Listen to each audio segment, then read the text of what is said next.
आपातकाल के प्रोग्राम के लिए आया था और बिहार और झारखंड और वहाँ से वापस जा रहा था, तो हमने सोचा आपके साथ एक बार मुलाकात भी हो जाएगी और कुछ विषय जो है उस विषय पे आपके सामने कुछ रखने का मौका भी मिलेगा। पिछले दिनों में हमने देखा, आप सभी को मालूम होगा कि वह अमेंडमेंट बिल जो आया था वो कानून में बदल गया है, पूरे देश में वो एक कानून बन गया है। लेकिन फिर भी हमने देखा कि कुछ इंडिया अलायंस के और खास के कांग्रेस के लोग जब झारखंड में आते हैं तो लोगों को गुमराह करते हैं, वर्गलाते हैं और वक्फ कानून के बारे में कहते हैं कि वो इम्प्लीमेंट नहीं होने देंगे। तो मुझे लगता है कि मैं इस बारे में थोड़ी आपको जानकारी दे दूं कि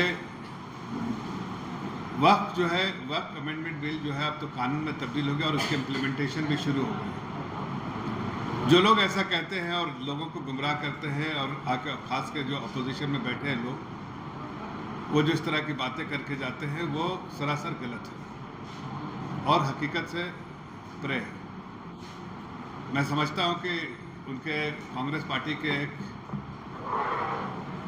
एमपी ने इस बात का गुहार किया यहाँ पर कि हम नहीं होने देंगे। वो अच्छा मुशायरा उशायरा कर लेते हैं, मुशायरा में तो शब्दों का खेल होता है, लेकिन उनको ये बात जाननी चाहिए कि ये मुशायरा नहीं, शब्दों का खेल नहीं, बल्कि ये कानून है और कानून वहीं पारित किया गया है जहां वो जिसके सदस्य भी वो है और उस कानून को पास में शायद उसका अपोजिशन हुआ होगा, लेकिन वोटिंग के बाद उन्हें भी मालूम है कि ये कानून बन गया है और कानून के बाद अब इसके जो है प्रेसिडेंट ने भी इस पर अपनी सहमति जता दी है और अब ये कानून को जो है इम्प्लीमेंटेशन का दौर चल रहा है। सुप्रीम कोर्ट में भी लोग गए थे, सुप्रीम कोर्ट ने कोई स्टे नहीं दिया। कुछ चीज़ों के लिए सुप्रीम कोर्ट ने जब तक के फाइनल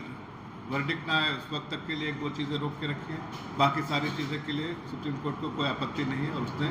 सुप्रीम कोर्ट को कोई वैसे भी आपत्ति नहीं, स्टे ऑर्डर नहीं दिया, लेकिन एक दो चीज़ के बारे में सुप्रीम कोर्ट चर्चा करना चाहती है। बाकी चीज़ें तो सुप्रीम कोर्ट पूरे तौर से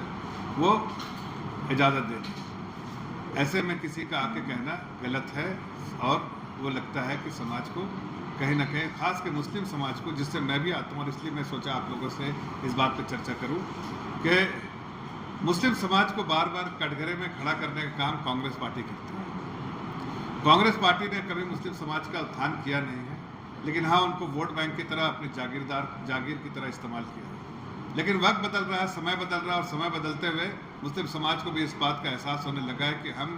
सिर्फ एक वोट बैंक की तरह रह गए, हमारा उत्थान किसी ने किया नहीं। अगर उत्थान होता इतने साल में तो आज हम सिर्फ पंक्चर ही बनाते क्यों रहते। ये कम्युनिटी में बात होती है कि हमारा क्यों नहीं उत्थान हुआ, और ये मुस्लिम समाज से ही है।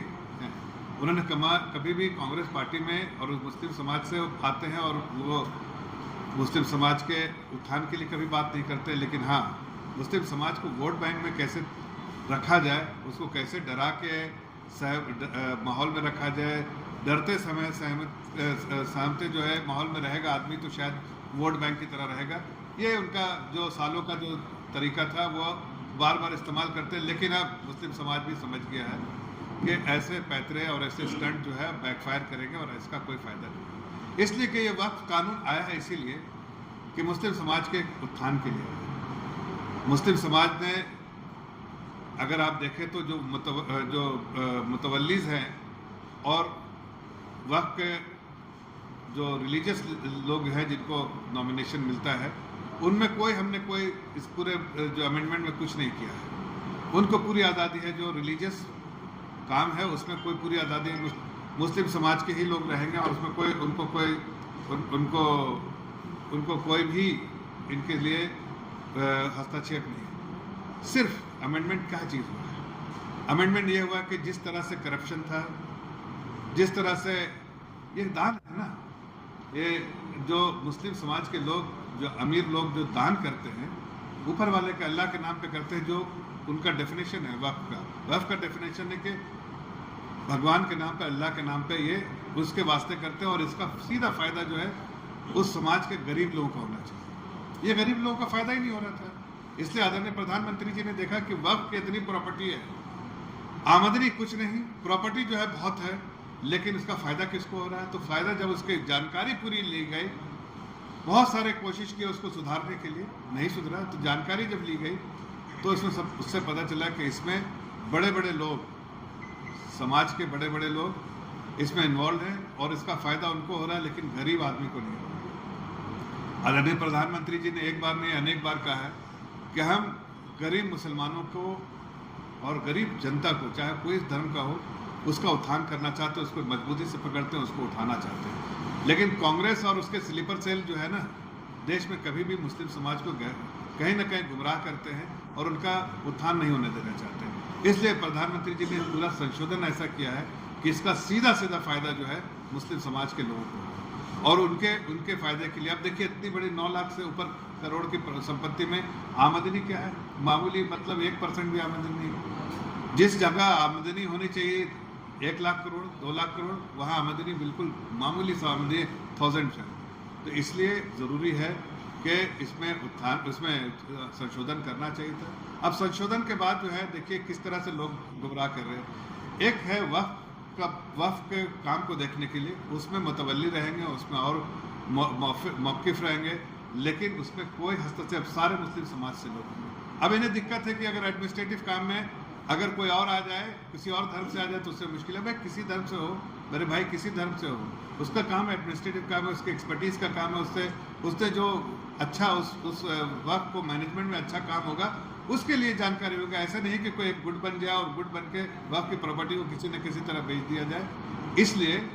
हमने हर समाज के हमने 2 नॉन मुस्लिम्स को भी उसमें जगह देने की है, जो बोर्ड, जो काउंसिल बनेगा, ताकि कोई भी मैनेजमेंट हो, उस मैनेजमेंट में हर चीज़ चर्चा की जाए और उसके जो अल्टीमेट ऑब्जेक्टिव है कि गरीब आदमी को फ़ायदा होने वाला और उस संपत्ति का किसी को जाति फ़ायदा ना हो, उसका ध्यान रखते हुए इस चीज़ को किया गया है। लेकिन आज कांग्रेस पार्टी हो, बहुत सारी पार्टियां हों, ये सारी पार्टियां जो है लोगों को गुमराह कर रही हैं और उनको मुस्लिम समाज को कहीं ना कहीं जो है वर्गलाने का काम कर रही है। मैं आपके माध्यम से इस बात को मुस्लिम समाज तक पहुंचाना चाहता हूं, झारखंड के मुस्लिम भाई बहनों को, और ख़ास के जो गरीब तबका से बिलोंग करते हैं मुस्लिम समाज के, कि ये संशोधन जो हुआ है और ये जो अभी नया कानून आया है, इससे सिर्फ और सिर्फ मुस्लिम समाज का फ़ायदा होगा, मुस्लिम समाज के गरीब लोगों का फ़ायदा होगा। फिर से कह रहा हूँ, मुस्लिम समाज के गरीब तबके का फ़ायदा होगा, उनके उत्थान के लिए काम होगा। आज तक जो काम नहीं हुआ, आज मैं पूछता हूँ किसी को, क्या बड़े बड़े इतने सारे प्रॉपर्टी रहने के बावजूद भी आप अगर देखिए तो क्या अच्छे मेडिकल कॉलेज बने? आज आप देखिए तो अच्छे कोई स्कूल बने? क्या अच्छा कुछ ऐसा काम हुआ जिससे समाज के लोगों का फ़ायदा होगा? नहीं। आप सुनते होंगे कभी कभी क्रिश्चियन मेडिकल कॉलेज जैसे, ऐसे बहुत सारे चीज़ हैं जो क्रिश्चियन कम्युनिटी ने किया है, उनके अपने जो भी रिसोर्सेज से किया। लेकिन मुस्लिम समाज के बारे में आप ऐसा नहीं सुनेंगे, इसलिए कि मुस्लिम समाज के लोग ही मिलकर, आपस में मिलकर और बड़े बड़े लोगों के साथ मिलकर इसके कहीं ना कहीं इसके साथ गबन किया गया था। तो अब और कई प्रॉपर उसमें कई ऐसी चीज़ें भी थी कानून में, जैसे आपको डिक्लेयर कर दिया, सबको मानो कि इस ऑफिस को डिक्लेयर कर दिया, अगर स्टेट वक्फ बोर्ड ने अगर डिक्लेयर कर दिया कि कानून ये प्रॉपर्टी हमारी है,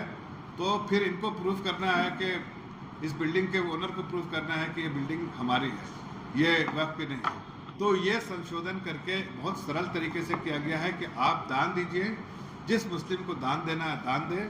उस दान का सीधा सीधा फायदा जो है गरीबों का होगा। जो गलत तरीके से प्रॉपर्टी, सरकारी प्रॉपर्टी या मॉन्यूमेंट्स को आपने डिक्लेयर कर दिया है, उसकी सर्वे करने के बाद उसके बाद उसको सही तरीके से जो